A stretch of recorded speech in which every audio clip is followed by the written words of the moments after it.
అందరికీ నమస్కారం అండి. నా ఛానల్‌ని సపోర్ట్ చేసే ప్రతి ఒక్కరికి నా యొక్క ధన్యవాదములు. ఇలానే నా ఛానల్‌ని సపోర్ట్ చేస్తారని మరీ కోరుకుంటున్నాను. ఇక ఇప్పుడు నేను చెప్పబోయే కథ ఏంటంటే వినాయకుడి కథ. ఈ కథలో ఏమైనా తప్పులుంటే నన్ను క్షమించండి. పూర్వకాలంలో గజాసురుడు అనే ఒక అతను ఉండేవారు. అతనికి కనులు కనిపించవు. కానీ ఇతను శివుడి యొక్క పరమ భక్తుడు. అయితే ఒకరోజు ఏమవుతుందంటే కాకులు దూరని కారడవిలోకి ఈ గజాసురుడు వెళ్ళి పరమ తపస్సు చేస్తూ ఉంటాడు శివుడి కోసం.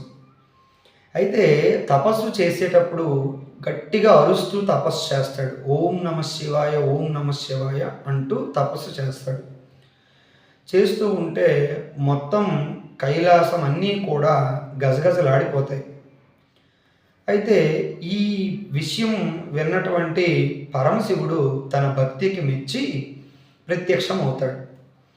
గజాసుర, నీకేం వరం కావాలో కోరుకో అని పరమశివుడు అడిగిన వెంటనే అయితే గజాసురుడు అంటాడు, నాకు కనులు కనిపించవు, నేను నిన్ను చూడలేను.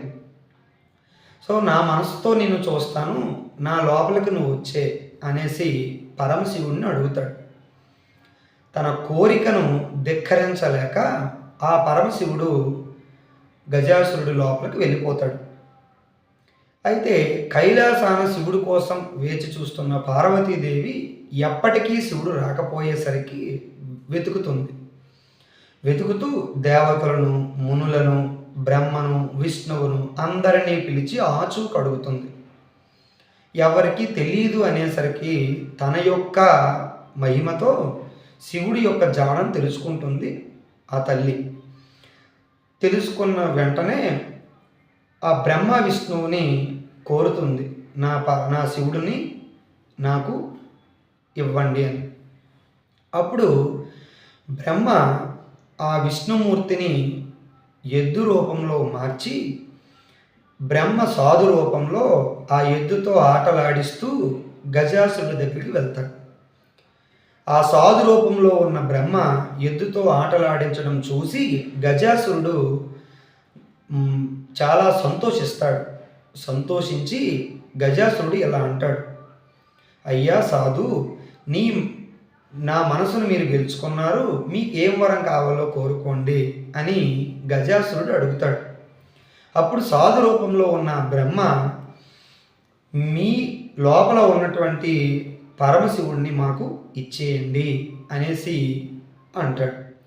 అప్పుడు గజాసురుడికి అనుమానం కలుగుతుంది.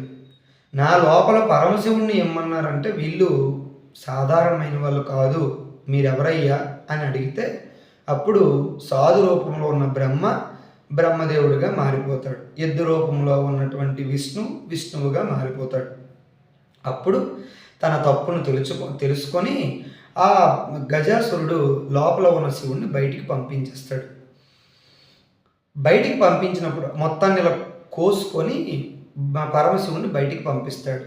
కానీ పంపించే ముందు గజాసురుడు 2 కోరికలను తీర్చమంటాడు పరమశివుడికి.